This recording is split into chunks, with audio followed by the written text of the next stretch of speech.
Jack, XG and XA, we can get into the meat of our plans for the future. I know this game week hasn't ended, but we like looking to we like looking forward, don't we? Really? Sure. So XG, we always start with XG. Let's not move away from that now. But third spot for XG, last 5 game weeks, Aubameyang, 2.72, 0 actual goals, 0 actual assists. Yeah, which is probably why he was benched tonight, wasn't it? But it's interesting that he is in. Obviously, these are for the last 4 game weeks. These stats. No, sorry, 5 game weeks. It's 5 game weeks, including this. So Aubameyang has played 4 of those games and is still in third spot for XG. So he's been getting those chances, but just been completely awful. Been the most frustrating player to own if you own him, because they're giving it to him on a plate. They're creating Arsenal, aren't they? But they're not. He's not delivering it. Just that one that he just hit onto the post from like a yard out really sticks out to me. But he's been pretty disappointing generally, I think. So he's in a void, isn't he? Despite being the third most quote unquote on form player when it comes to what he could produce in the goal department, I think he's in a void. What do you think?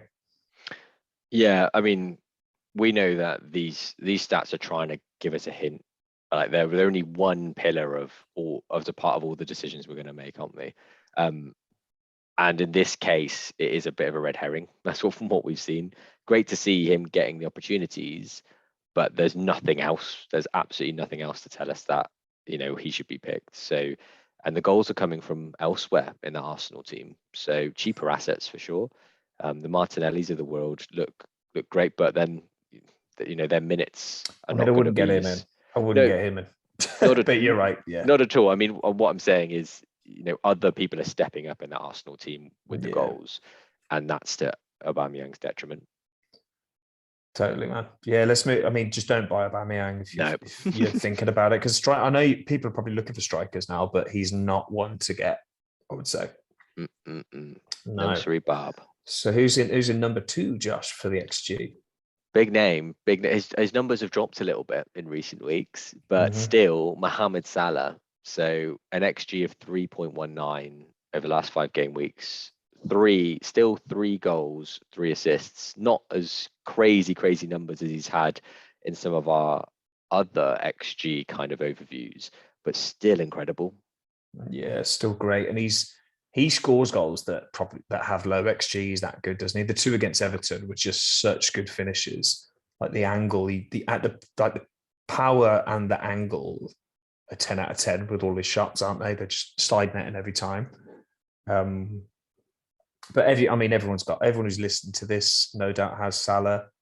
I'm comfortable capturing him, even though only an assist this game week feels like a disappointment from him. I mean, that just shows how good he is. If a return is disappointing, doesn't it? And we're spoiled. We've covered this before, haven't we? I think you look at the breakdown of his points for this year, not just total, but the spread of them. He's so consistent. We're just spoiled this year to have him, I think.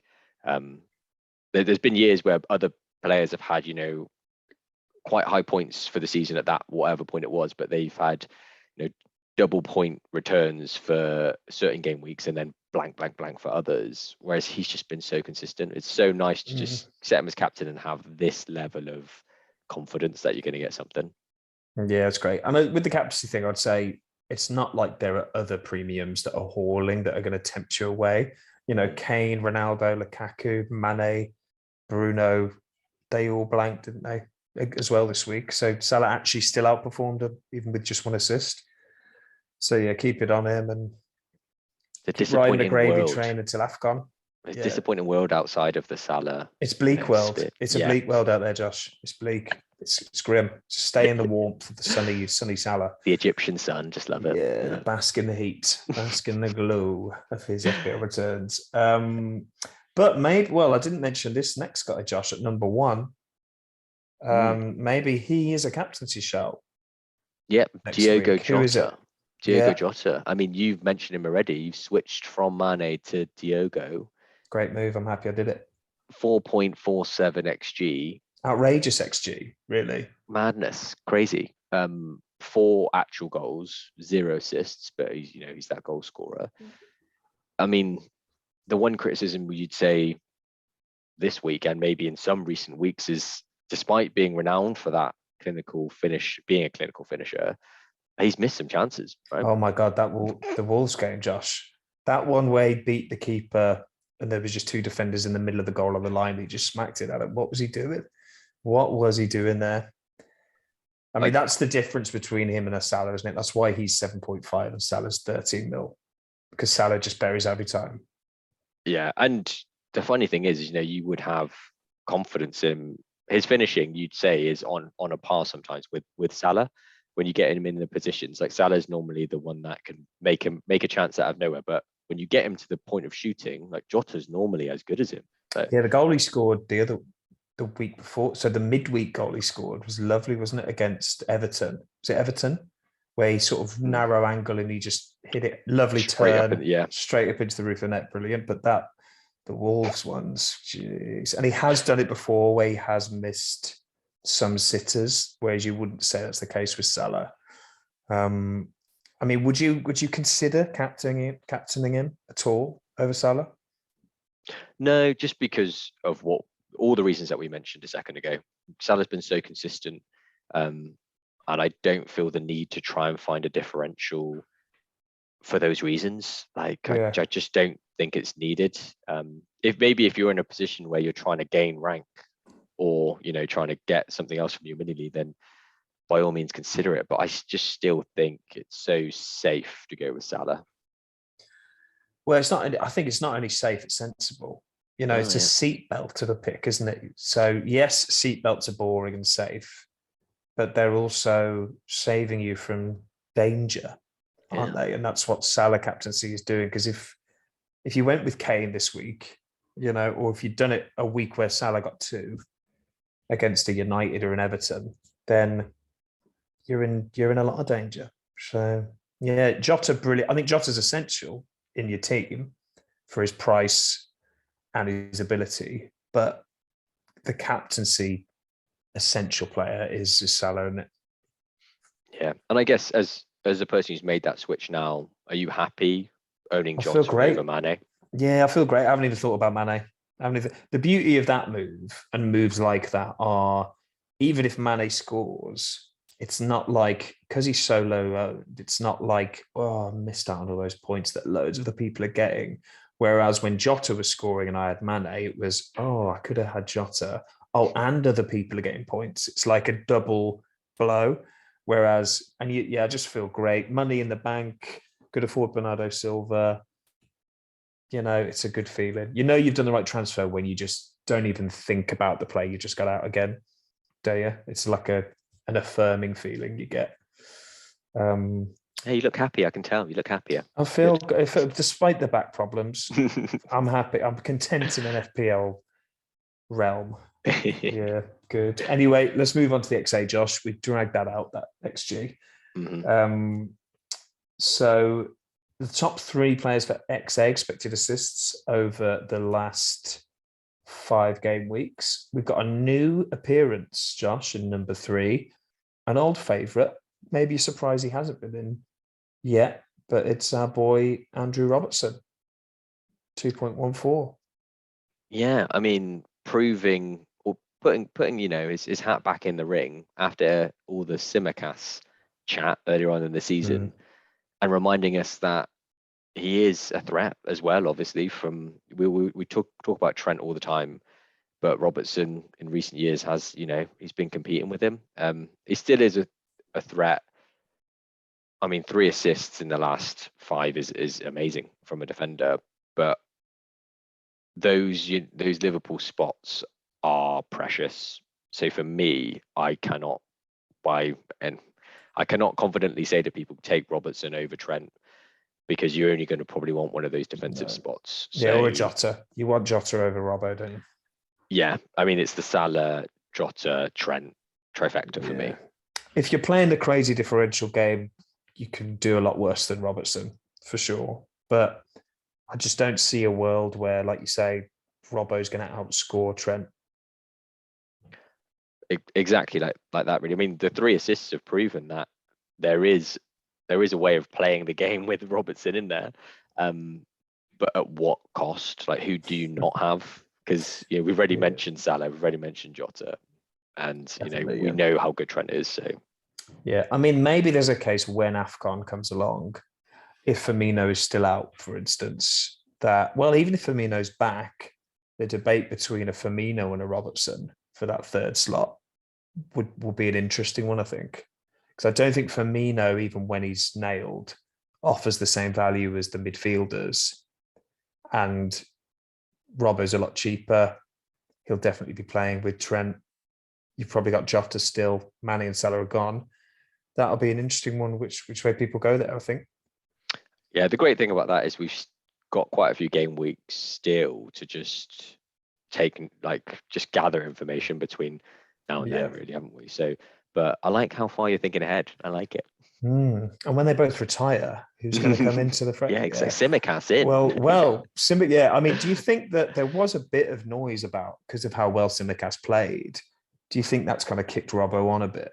Do you think it's sort of a? He seems like that kind of feisty guy that kind of defies, likes a challenge and gets fired up, doesn't he? Yeah, he seems to thrive under pressure. Like one of those Yeah, players that plays better when the back's against the wall. yeah, And he is a leader. But I think Klopp's comments, earlier in the season when people were saying Simicast just come off this good run, Robertson coming back, and Klopp made it quite clear in no uncertain terms that Robbo's #1 spot. yeah. So, He's earned it, hasn't he? yeah, you shouldn't have any doubts. The only reason Robertson's going to be dropped for Simicast is injury concerns or lack of fitness. That's it. And he is a beast. So as long as he keeps injury free, it's his spot. Yeah, cool, fair. So that's Robbo. Number 2 spot, I think it's another new entry for us, Josh, a fan favourite. Impressive results here because he's only played 228 of the possible 450 minutes, but he's got an XA of 2.39, and that's Phil Foden, Joshy boy. What do you make of Phil's performances? Big fan of Phil as a player. I think he's amazing, technically incredible. But for me, you've already said the biggest concern. Minutes, 228. I know he kind of had those injury concerns recently, or he was out of the team for a little bit. But whether it's injury or whether it's just pep rotation, there's always going to be concerns, and you don't want to be backing more than one kind of City attack or midfield asset. And I think the best one is the one that you've got at the moment, Bernardo. And I know we were like saying various comments on him in recent weeks, like maybe not worth backing and whatever, but he is in a purple patch at the moment. He's in the form of his life, and that's when you back a player. It will obviously drop off, I believe, at some point in the season. Who But if Foden are you talking about? Sorry, or Bernardo, sorry. Yeah. So I think like for all those Foden looks great and these stats are great there, you're only going to pick one kind of midfield or attacking player, and it's Bernardo at the moment for City, that is. So I'd take Bernardo over Foden. I wouldn't take 2 for sure because that's just such a high risk. But I mean, you've got Bernardo. Let me pitch it to you. Yeah. You wouldn't, obviously, I'm going to probably put words in your mouth saying you'll never replace him with Foden, but would you pick Foden alongside him? Yeah, it's a debate I'm kind of having really because I think looking at his history this season, when he's been fit, he's started pretty much. So he wasn't fit at the start of the season until game week 5. It looks like he came on for 80 minutes in game week 5, then game week 6 until game week 12, he played until that injury. He's missed the last 2, and now he's back again and he started again. So it's tricky. It's tricky. If I was going to pick another City mid, it would be Foden above, say, a Grealish or a Sterling or De Bruyne, because I think he does have the skills to pay the bills. But yeah, it's tricky. I think maybe wait and see if that consistent starting pattern happens now he's fit over the Christmas period. And with all those other City assets back now and fit, yeah, supposedly. Grealish back. Yeah, I mean they've got Champions League, haven't they, this week? He has travelled. I think Bernardo and Cancelo haven't travelled, so that's a great sign for an owner of both of them, which I am.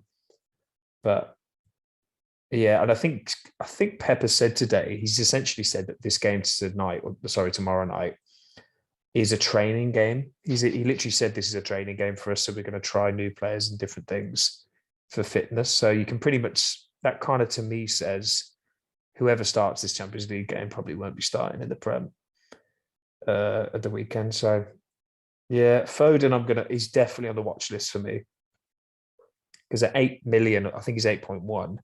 I don't think that's not crazy money. It's maybe a bit more than I'd be willing to pay for a rotation risk, but yeah, so I'm going to wait and see. Yeah, and in the absence of a lot of the premiums firing, should be a lot of cash floating around. Well, exactly. Yeah, exactly. If you're a Kane seller this week, like many are, Foden's probably catching your eye a little bit. Mm-hmm. But yeah, number one in the XA, the undisputed king, Josh, of assists is Trent Alexander-Arnold. 1 goal, 4 assists, XA of 2.91. Essential. Yeah, I'm kind of mentioning when we talk about Robertson. For me, essential, the number one defender on your team sheet at the moment. Still, that may change in the future, but at the moment, still number one. Same for you? Yeah, I mean, we'll talk about this in a little bit, but he's the only big at the back fullback option that became so popular a few weeks ago that's really been delivering over the last few weeks. So yeah, he's phenomenal, isn't he? And do you think there's any truth to the rumor that he might play further forward when AFCON comes around? I've no idea. I haven't seen Cool. anything. I mean, I guess what I would say is I don't think anyone knows No. because there's been nothing in training, nothing in matches to lead us to the fact that they've even trialed it as a system at Liverpool. Mm, So, and there's nothing to say that they think he could do that or they would want to do that with him. So I would be very surprised if they just suddenly out of the blue go, now we're going to play him in right mid. yeah. So yeah, I'd be shocked if that was happening. Maybe they trial it over the next few game weeks leading up to AFCON and then we can change our mind. But at the moment, I'd be shocked if that was the case. Yeah, cool. Okay. Well, we'll see what happens. See, Mm-hmm. it's very exciting if it does happen. Very, very exciting. But Be incredible. But he one will can get less dream. time. He'll be playing, with his back to the goal a lot more. And you could say a lot of his Maybe. threat is because he has that extra time coming onto the ball into the final third. Yeah, So whipping those fast balls in. Yeah, maybe. Maybe so, man. Time will tell. Okay. That is the XG.